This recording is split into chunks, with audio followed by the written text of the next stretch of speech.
What is up, guys? NYK31 here. Just a quick video where I'm going to talk about what is by far and away the aspect of Madden 16 that I feel like needs to be improved the most. The OL DL work, how they interact with each other, needs to get some love, especially in pass rush situations. Now, I'm here. I'm the Minnesota Vikings. This is one of the online CFMs that I'm in playing against a user using the New York Giants. And you're going to see Sharif Floyd here do a nice little rip move for a sack, which is fine and good. You may be saying, what the heck's the problem? The biggest problem with this game when it comes to the pass rush is that it's just that. He wins with his rip move, which is fine, but too often it's either win with the move or there's 7, 8, 9, 10 seconds to throw the ball. Now, I have a pretty loaded defensive line here. This is a five-man rush, and I have three guys along my defensive line that are above 90 in their pass rush move sets. Everson Griffin is 95, Anthony Barr is 95, Sharif Floyd at 93. So, unless you have a real premier offensive line, those three guys should be a handful if you're someone who's going to be relying on a 5 to 7 step drop passing game or a deep passing game, unless you've got the Dallas Cowboys of the world. There's not too many offensive lines that are going to be able to handle a consistent base pass rush like this. But in this game, you'll get your sacks, but the way that they occur is problematic, in my opinion. It reminds me of APF 2K8, and not in a good way. What happens is, and I'll show you my pass rush stats. And again, this is a 32-man all-user league. I'll show you my pass rush stats. You'll get your sacks, but the way this game works is that you'll get them in bunches. Like, you'll have those games where your guys are just exploding and causing all kinds of havoc, and they're just winning off a snap and are just making life hell. And your guy gets 2, 3, or 4 sacks in a game, or 2 to 3 sacks in a game, and just constant pressures, hits, and hurries. But then they'll vanish for 2, 3, 4 games at a time, and then you'll have that breakout game again. And the reason why I say it reminds me of APF 2K8, those of you who played, that game online know what I mean.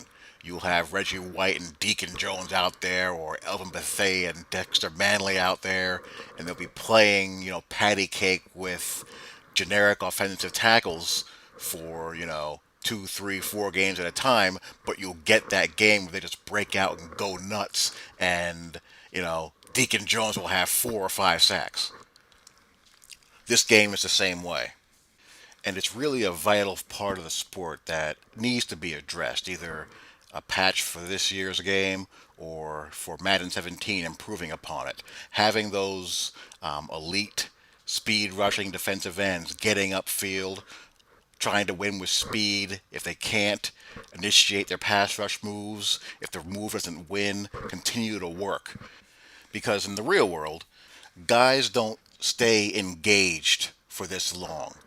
Things begin to break down after about 3.5, 4 seconds on average. You have those anomaly plays where a quarterback extends a play with his legs and whatnot, or the line really does an excellent job when there's an elite unit out there. But generally speaking, once you get past 4 seconds, things begin to break down. A guy is going to hold, a guy is going to break free, and the integrity of the pass protection is going to get compromised. Like you see here, my defensive ends, again, these are guys with pass rush moves 95, and they're just doing nothing. And they're both pretty athletic. They should be trying to get a strong get off, head up field, bend the hoop, run the hoop, and initiate their moves. Because with a rush like this, there's nothing to dissuade people from holding the ball for these deep crossing or vertical passing concepts. And if you don't have the line to do it, You can't run that kind of passing game. You either got to run max protect with 2 and 3 man routes if you want to get downfield, or you got to go to a quick passing game.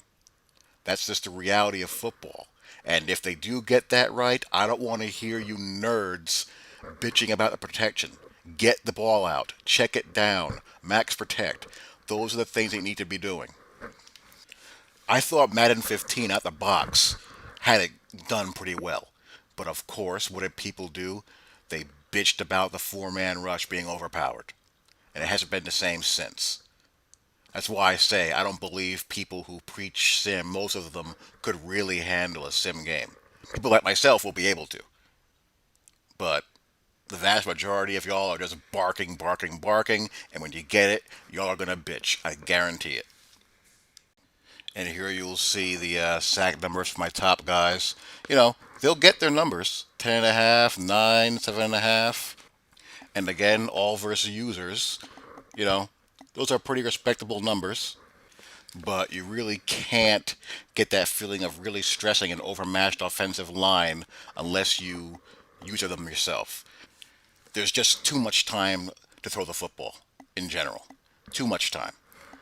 On your standard 5 step drop concept or standard shotgun or pistol passing play, that ball's got to be out of there by your third read. You're not going to have time to go from your first, second, third, fourth, back to your first, wait for your deep crosser to clear out without having your quarterback seeing through his ear hole. That's just not going to happen.